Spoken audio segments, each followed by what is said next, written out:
just wanted to say, Mr. Chairman, I think that the ranking member has a clear record of speaking out on the majority opinion on the S&M Bank, which is a bipartisan opinion.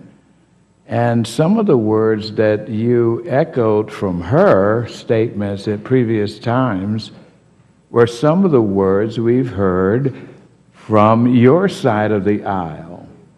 So I guess the point I wanted to say is that we are all encouraged by this tremendous bipartisan play here, but I do want to state that the ranking member is not only in her statements speaking for the Democratic side, but is also echoing many of the sentiments of many of our colleagues on the other side.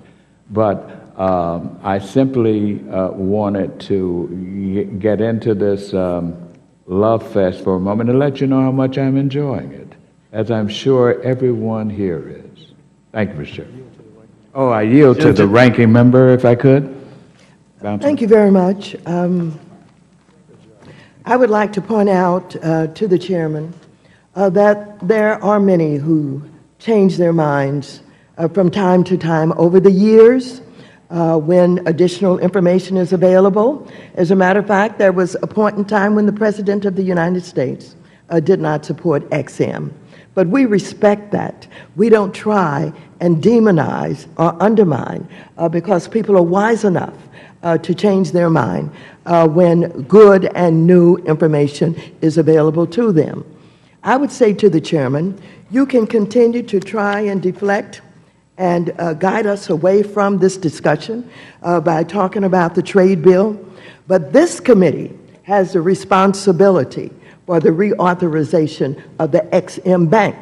And we're going to focus on that today because we understand and we know that there are members on the opposite side of the aisle who do support the reauthorization of the XM, and basically it is a bipartisan legislation that is supported by members on the opposite side of the aisle. However, many of them have been very patient, and they have been very respectful to the chairman, who has held firm on not wanting to have job creation and have support for small businesses by way of the XM.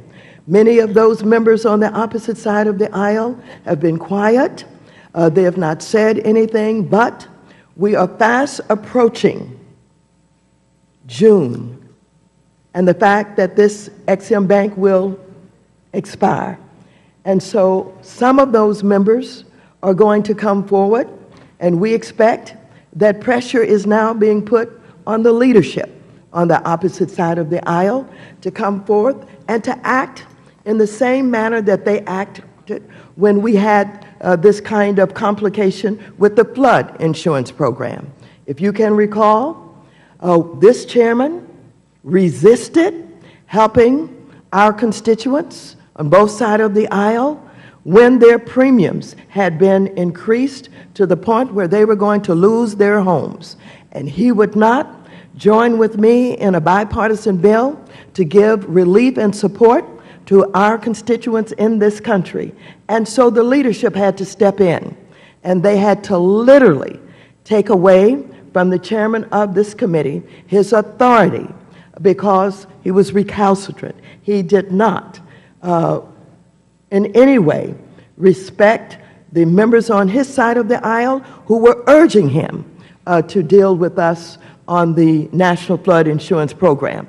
And so, while we sit here today bickering on, some of these bills that don't even need to be on the calendar today, I'm going to continue to focus on the reauthorization of the XM Bank. I'm going to continue to tell Americans that it will expire by the end of June if we don't reauthorize.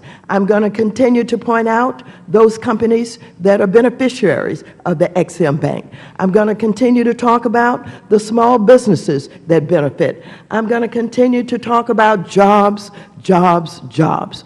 We all say that we're interested and care about job creation.